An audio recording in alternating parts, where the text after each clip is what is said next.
Salve, salve, aluno e aluna do nosso curso Desafio. Mais uma vez aqui contigo, o professor Hilder Henrique, Hilder Maciel também, né? Pode falar das duas formas. E eu quero falar contigo hoje mais um tema presente no teu edital de direitos humanos, certo? Produção na tela, por favor. Hoje nós falaremos da afirmação histórica dos direitos humanos. Tranquilo? Beleza, sendo muito objetivo e indo direto ao assunto. Quando a gente fala em histórica, a gente tem que lembrar que uma das características dos direitos humanos é a chamada historicidade. E quando se fala em historicidade, a gente fala que os direitos humanos são resultados de um longo processo histórico evolutivo. Olha só, longo processo histórico evolutivo, sendo este processo marcado por muitas lutas, avanços e retrocessos, certo? Então, os direitos humanos eles não surgiram do nada, eles não estão acabados, eles são produto de uma longa evolução no decorrer da história, tudo bem? Então, é um direito que vai se consolidando, se afirmando no decorrer do tempo, certo?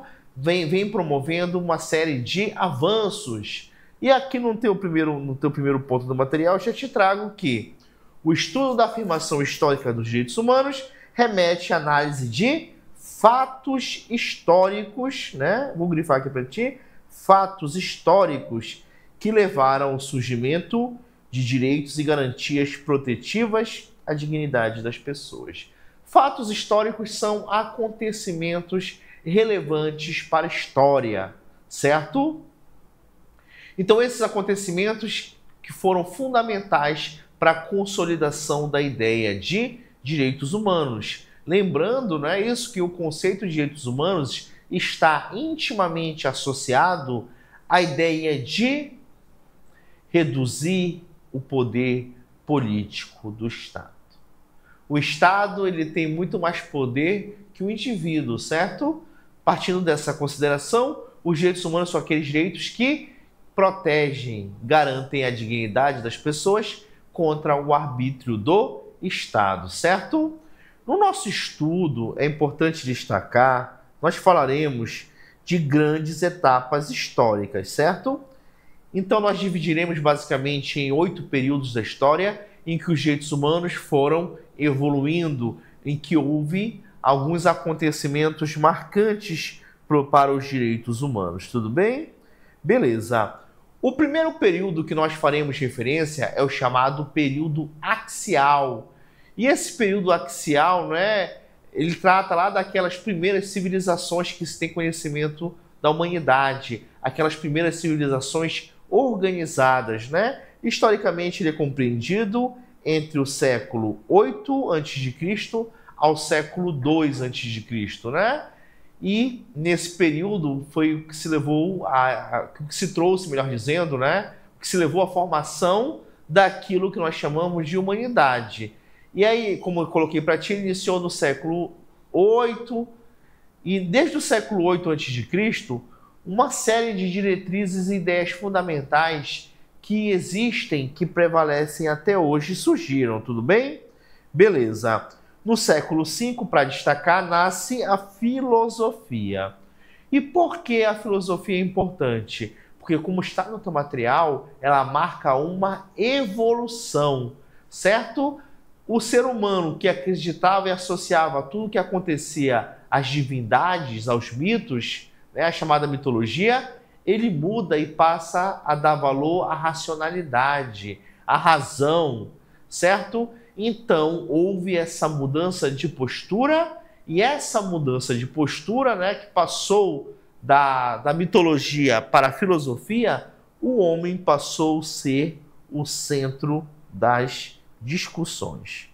Ou seja, aquele homem que era um mero espectador da vontade mitológica, da vontade das divindades, dos inúmeros deuses, ele passa a ser agora um objeto de análise, ele passa a ser o centro das discussões, de modo que as pessoas passam a ser objeto de análise e reflexão. O ser humano olha para si ele começa a se perceber como criatura e ele começa a se questionar sobre as coisas. Ele deixou de acreditar que tudo tinha uma explicação divina e passa a entender que essa explicação é racional.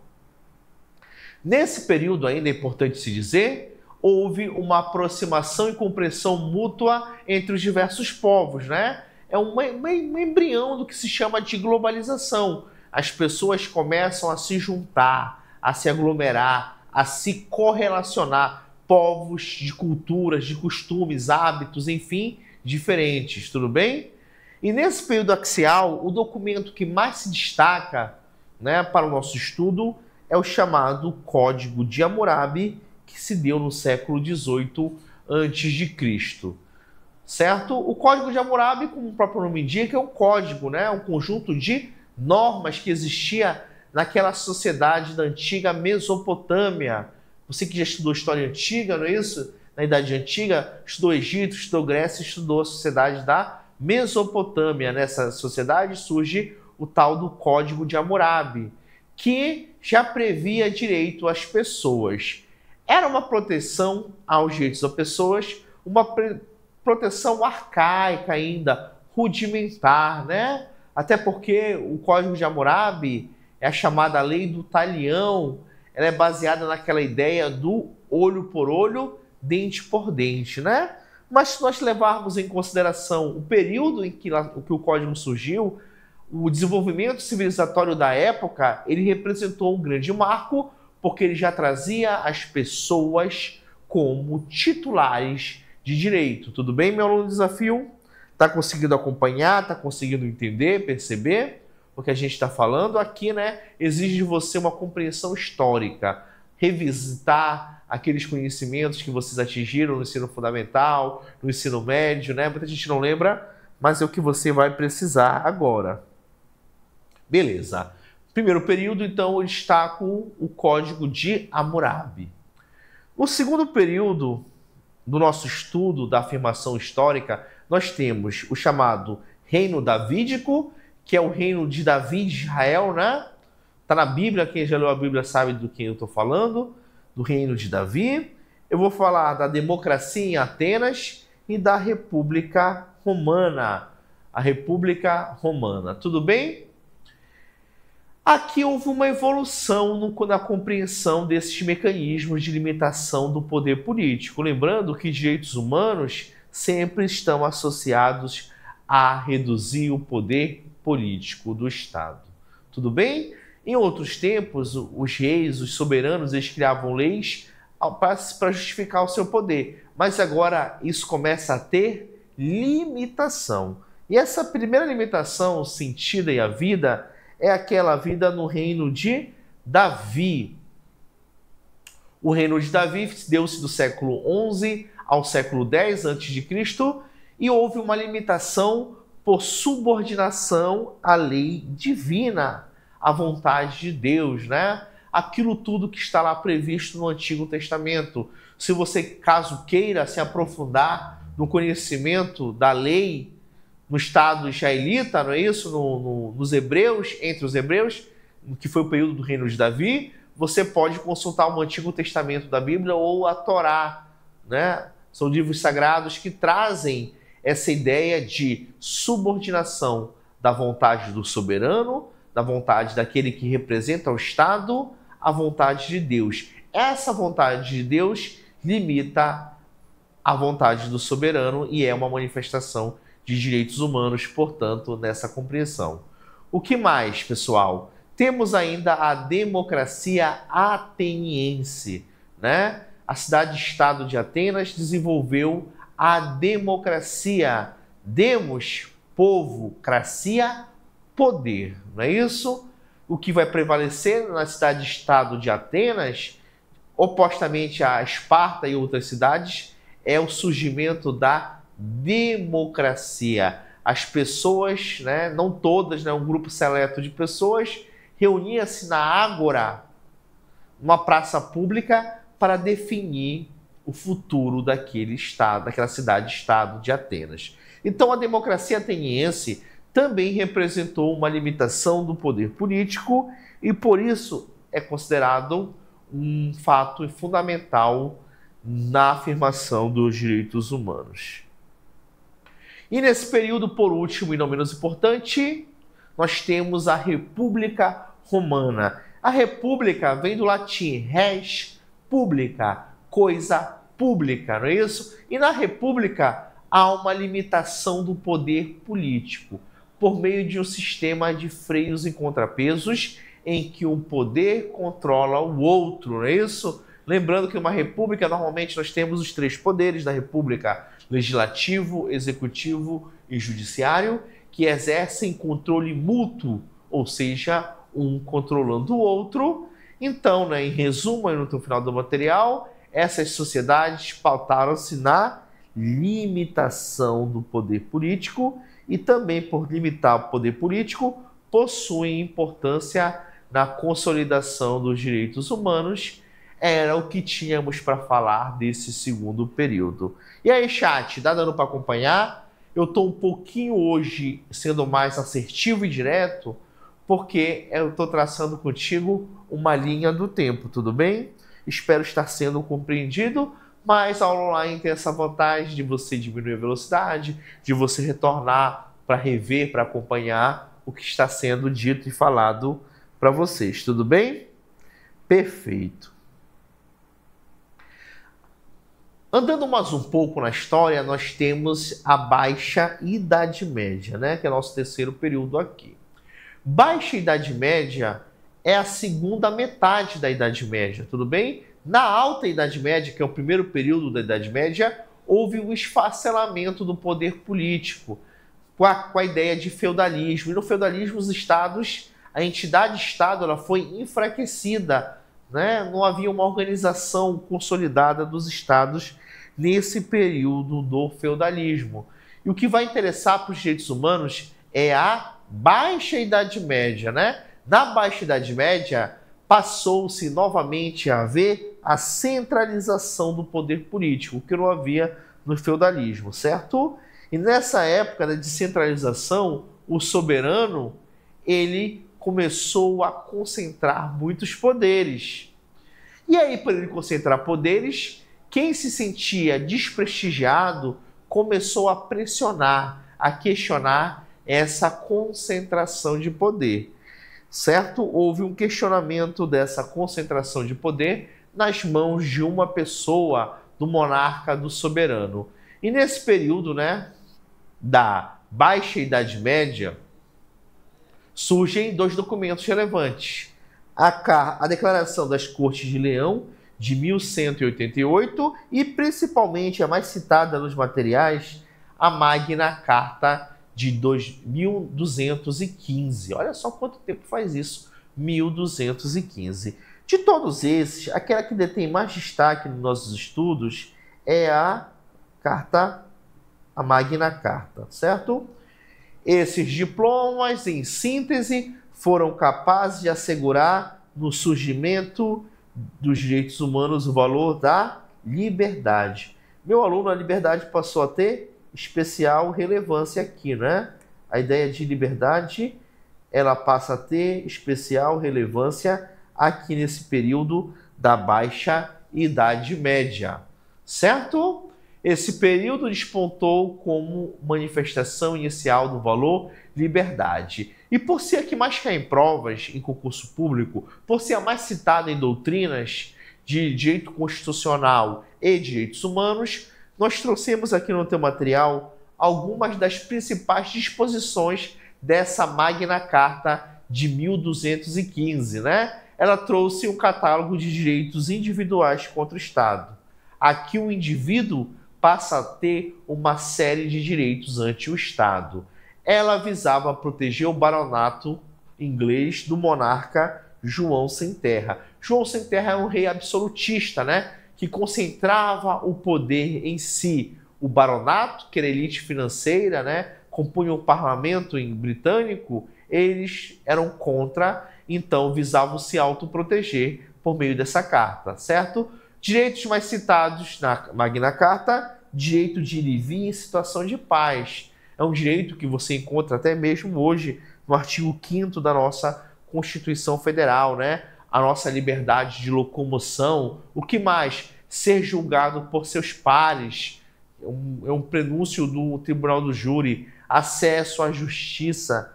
Proporcionalidade entre o crime e a pena. Olha que interessante. Quanto mais grave o crime, maior a pena. A depender do bem jurídico que foi lesionado, maior será a pena, havendo uma proporcionalidade. Quanto maior a tua intenção, a tua participação, a intensidade na prática daquele crime, haverá uma proporção, será, portanto, maior a sua pena. Tudo bem? Beleza? Esses são destaques da Magna Carta. Tu observa que alguns dos direitos aí já nela previstos valem até hoje, estão presentes em diversos diplomas legais. Tudo bem? Avançando mais um tiquinho na história, né? Quando a gente estuda, parece que a história passou em 2 anos, mas são séculos, né? Eu vou falar para ti do século XVII. Século XVII também foi um período de plena expansão da afirmação dos direitos humanos. Esse período a doutrina chama de crise de consciência. E por que crise de consciência? Os estudiosos e pensadores da época passaram a questionar o poder político. Antes se aceitava, né? Tinha que se aceitar o que era determinado de cima para baixo. Agora, opa, não é bem assim. Começa-se a ver questionamentos, né? E ao lado das revoluções científicas que houve naquela época, houve o renascimento de ideais republicanos e democráticos, né? Lembra que república e democracia é de Grécia e Roma, não é algo tão novo no século XVII. Isso foi um pouco apagado por um tempo, né? O tempo do absolutismo, mas agora, do feudalismo, mas agora ressurge essa ideia de democracia e república com novos contornos, de modo que isso intensifica o questionamento, intensifica a resistência ao absolutismo, certo? E nesse período surgem alguns estatutos de liberdades pessoais, que eu vou destacar 2 documentos para ti aqui. O Habeas Corpus Act e o Bill of Rights, certo? O Habeas Corpus Act trouxe a proteção para quem? Para os presos, né? Quando você vê, né? Ah, fulano de tal está preso, o advogado vai tentar o habeas corpus. O habeas corpus hoje, né, é um remédio constitucional que visa combater a violação ao direito de liberdade, ao direito de ir e vir, não é isso? Ele serve para aquelas pessoas que foram presas de forma injusta. E já em 1679, foi quando surgiu esse Habeas Corpus Act, já se falava de proteger aqueles que são presos injustamente, de estabelecer procedimentos que devem ser cumpridos na ocorrência da prisão, procedimentos como a entrega do mandado de captura do preso ou ao seu representante. Eu vou entregar o mandado de prisão, eu vou informar por que o preso, quais são as razões daquela prisão. Isso tu observa, no século XVII já havia essa previsão, que há até hoje em nosso direito, não é isso? Outro documento aí também trazido para ti é o Bill of Rights, de 1689, reduz o poder autocrático dos reis ingleses, né? Aqueles que mandavam em tudo, determinavam tudo, eles têm o seu poder reduzido nesse documento, né? É impossível, por exemplo, é ilegal que um rei suspenda uma lei sem autorização do parlamento, certo? Os parlamentares ganham maior relevância, maior poder, de modo que eles devem gozar de liberdade de expressão e de debate.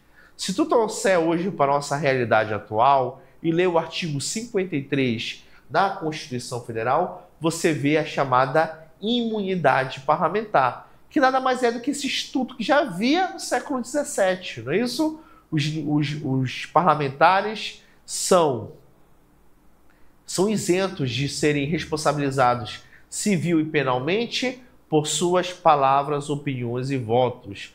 né, os parlamentares aqui reduzem o poder do monarca e passam a ter mais participação, passam a ter mais liberdade para debater, para questionar. Tudo bem?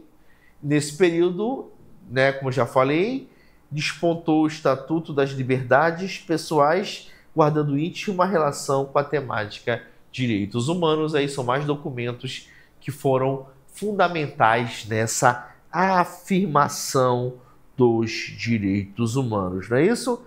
Stephanie Balieiro Silva, Delano Luiz, Lorenaldo Ladislau da Costa, Gabriel Matos e outros que possivelmente estão aí no chat, tudo bom? Mande um sinal. Vamos lá. O quinto período, né? Já falei de 4 períodos, para a gente não se perder aqui. O quinto período, sim. O Emerson está perguntando se está relacionado com a regra de Mandela. Sim, com as disposições do Código de Processo Penal, com as garantias que existem, por exemplo, na Convenção Americana de Direitos Humanos, né? Nada que existe surgiu do nada, né, meu aluno? Nada é tão novo sob o sol. Então, tem muita ideia que hoje prevalece, que surgiu no século XVI, que surgiu na Grécia, em Roma Antiga, que surgiu no Egito, na Mesopotâmia. Muitos institutos a humanidade ela aproveita, ela vai aprimorando, vai fortalecendo, tudo bem? Então, o Habeas Corpus Act também, né, tá nessa realidade. Um abraço para a Kessia e para o Bill. Vamos lá ainda continuar. Aqui no período 5, nós temos 2 marcos relevantes, que é a independência americana e a Revolução Francesa. É o período que o professor Fábio Conder Comparato chama de certidão de nascimento dos direitos humanos. E por que ele chama de certidão? Porque é o primeiro registro solene, ou seja, registrado por meio de documentos que o homem, eles são iguais, certo? Que eles têm os mesmos direitos perante a lei, perante a sociedade. Então, nesse período, destacam-se 2 documentos: a Declaração da Independência dos Estados Unidos, que data de 1776, e a Declaração dos Direitos do Homem e do Cidadão, de 1789, né? Essa aqui no contexto da Revolução Francesa. Todos os homens nascem livres e com direitos iguais. Consagra a isonomia, certo?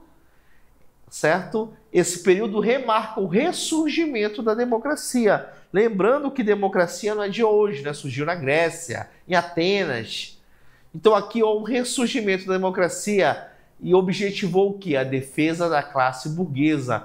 Tanto é que é chamada até hoje de revoluções burguesas contra o privilégio do Estado, do governo irresponsável, né? Esse movimento foi fundamental para a consolidação da democracia, dos direitos de cidadania e da melhoria das condições de vida da sociedade. Aqui foi um grande salto, né, em relação ao período que antecedeu. O homem passa a ser visto como alguém mais participativo, alguém que reivindica a participação mais efetiva. E esses documentos são os mais marcantes: a Declaração da Independência, de 1776, e a Declaração dos Direitos do Homem e do Cidadão, de 1789. Lembrando que essas aí são chamadas revoluções iluministas, né? São influenciadas grandemente por um movimento filosófico chamado Iluminismo, que questionava o antigo regime, que era nada mais do que o poder do clero, que havia no feudalismo, e o poder dos monarcas, que havia no absolutismo, que esses iluministas chamavam de antigo Estado. Antigo regime, perdão. Antigo regime, não é isso? Que era o período do chamado século das trevas, que agora passa a ser século das luzes, novas ideias, valorização da propriedade privada, das liberdades pessoais. Há um fortalecimento aqui na independência americana e na Revolução Francesa. Tudo certo até aí, meu aluno? está conseguindo traçar essa linha do tempo, a depender do material que você pegue, outros acontecimentos podem ser mencionados. Porque é aquilo, o que é importante na história para um, talvez não seja tão importante para outro, e por aí afora, como dizia o comandante Barcelos, e etc e tal, né? Mas a gente vai colocando aqui aqueles pontos que mais se destacam, né? Levando em consideração o nosso período de videoaula, que é o período mais compacto, vamos dizer assim. Beleza? Quinto período, ok. Isso, período das trevas ou de igreja, exatamente. Vamos agora para uma sexta etapa, tudo bem? Nós estamos caminhando para o fim, que é o reconhecimento dos direitos sociais de caráter econômico e social. Aqui, meus amigos, é o surgimento da segunda geração dos direitos humanos, aquela geração que versa sobre a igualdade, não é isso? Liberdade, igualdade e fraternidade. Aqui, olha só, os direitos de primeira geração trouxeram ideias relevantes para a afirmação dos direitos humanos? Sim, mas eles não se bastavam, não foram suficientes. E por que não foram suficientes? Porque não chegou às massas, meu aluno, certo? Esses direitos, eles eram restritos à elite burguesa. Não chegou à crescente e numerosa classe de trabalhadores. Que você lembra que houve um negócio chamado Revolução Industrial. E essa Revolução Industrial, como o próprio nome indica, revolucionou o modo de produção, que antes era artesanal, era limitado. Agora, a mecanização dos meios de produção, não é isso? A organização e concentração em fábricas trouxe uma mudança significativa tanto na produção daquelas mercadorias quanto na organização da sociedade. Houve uma concentração maior de pessoas nas indústrias e uma exploração acentuada, sobretudo de mulheres e crianças. Os trabalhadores eram alvo de opressão e, por serem oprimidos, esses trabalhadores começam a se organizar, não é? Em entidades. E aí vem o surgimento dos sindicatos, das organizações corporativas. Esse período ficou marcado pelo surgimento do socialismo, né? Nas ideias teve o socialismo utópico, né? Que é aquele que entendia que os patrões, vamos dizer assim, por colocar a mão na consciência e beneficiar a classe trabalhadora, e há o socialismo científico, que é aquele socialismo que diz assim, não, a gente vai colocar o pé na porta, a gente tem que se organizar e se unir e apontar as contradições havidas no sistema capitalista, né? A gente tem que se organizar para combater esses abusos, esse arbítrio, essa opressão feita pelos donos dos meios de produção, tudo bem? E aí surgem os chamados direitos de segunda geração ou segunda dimensão.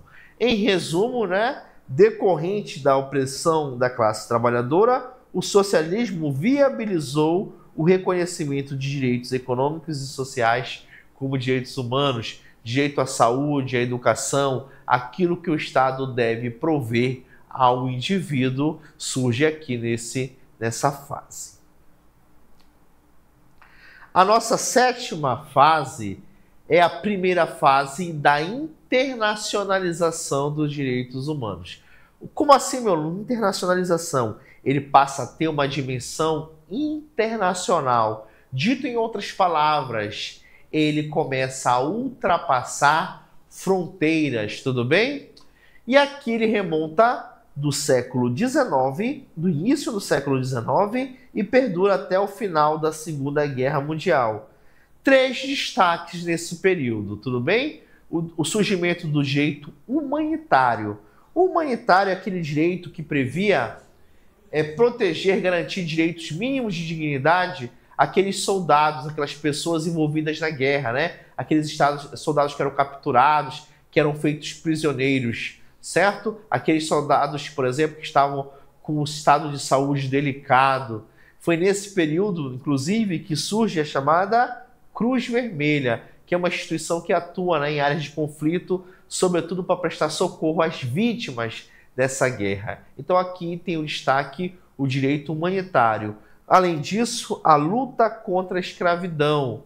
O documento de destaque é a Conferência de Bruxelas. O mundo como um todo, no século XIX, já pressionava pelo fim da escravidão. E por coincidência ou não, não foi coincidência, né? A nossa escravidão aqui no Brasil foi abolida nesse mesmo período, né? No século XIX. O que mais? Houve também a regularização dos direitos dos trabalhadores. Lembra que os trabalhadores eram oprimidos e explorados? Surge a Organização Internacional do Trabalho, OIT, em 1919, visando justamente regular os direitos dos trabalhadores, tendo proteção em relação aos patrões, né? Aos donos dos meios de produção. E para encerrar, né, a nossa última fase histórica é a evolução no pós-guerra, ou seja, a evolução dos direitos humanos a partir de 1945, meu aluno. Vamos lá. Esse período que se inicia ao emergir da Segunda Guerra Mundial e perdura até os dias de hoje, né? Para quem não sabe, no mundo teve duas guerras mundiais, de 1914 a 1918, Primeira Guerra Mundial, de 1939 a 1945, Segunda Guerra Mundial. E esse período de guerra foi marcado por uma série de atrocidades, não é isso? Está bem aqui, de barbáries, certo? E essa série de atrocidades é bomba atômica dizimando pessoas, câmara de gás, campos de concentração.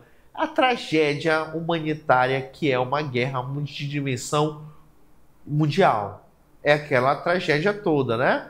E aí, aqui agora há uma preocupação com o quê? Com o valor supremo da dignidade. Aqui houve um aprofundamento e a definitiva internacionalização. Ou seja, os direitos humanos foram cada vez mais se internacionalizando. Daí, nesse contexto, surge a Declaração Universal dos Direitos Humanos, surgem os tratados e convenções internacionais de direitos humanos, onde os estados nacionais abrem mão de parte de suas soberanias para se agregarem, se congregarem e assumirem compromissos uns com os outros na valorização e mantença da paz, da dignidade humana.